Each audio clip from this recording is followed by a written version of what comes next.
16 বছরের নিরন্তর সংগ্রাম, আপসহীন সংগ্রাম, গণতন্ত্র ফেরানোর সংগ্রামের এক গণতন্ত্রের প্রতীক, গণতন্ত্রের মা দেশনেত্রী বেগম খালেদা জিয়ার নেতৃত্বে অনুষ্ঠিত হয়েছে।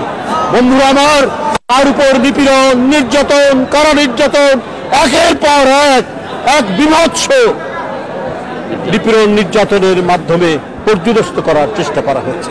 কিন্তু তার অটুট মনোবল, তার দৃঢ়তা এবং গণতন্ত্রের প্রশ্নে তার যে দীর্ঘদিনের আপসহীন নেতৃত্ব, সেখান থেকে তাকে বিচলিত করতে পারেনি আপনার ভয়ঙ্কর ফাঁসিবাদীর দুঃশাসনের প্রতীক শেখ হাসিনা। বন্ধুরা, তাকে কারাগারে নিয়ে যাওয়ার পর দলের ভারপ্রাপ্ত চেয়ারম্যান নেতৃত্ব দিয়েছেন। তিনি সারা দেশকে সুসংগঠিত করেছেন জাতীয়তাবাদের পতাকা তলে, এবং এই রক্তপিপাসু শেখ হাসিনাকে পরাজিত করতে, পতন করতে তিনি যে পটভূমি রচনা করে তরুণদেরকে উদ্বুদ্ধ করে রাজপথে নামিয়েছেন, এইটা ইতিহাসের পাতায় উজ্জ্বল হয়ে থাকবে। বন্ধুরা আমার, আমরা আজও বহু ধরনের ষড়যন্ত্র চক্রান্ত, বহু ধরনের নীল নকশা, বহু মাস্টার প্ল্যান এখনো শেষ হয়নি।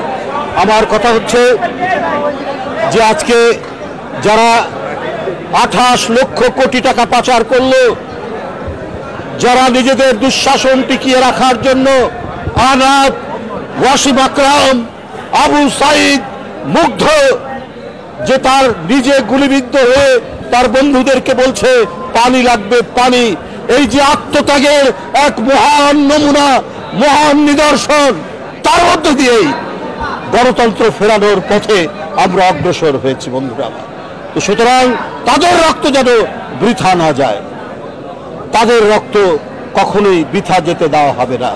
আজকে যদি বর্তমান অন্তর্বর্তীকালীন সরকার, যার প্রতি সকল গণতান্ত্রিক শক্তি সমর্থন জানিয়েছে, তারা যদি আজকে আরো বেশি দক্ষতা প্রদর্শন করতেন, তাহলে নিউ ইয়র্কে যে ঘটনাটি ঘটেছে, সেখানে ফ্যাসিবাদের দোসররা যে কর্মকাণ্ড করেছে, এটা সাহস হতো না।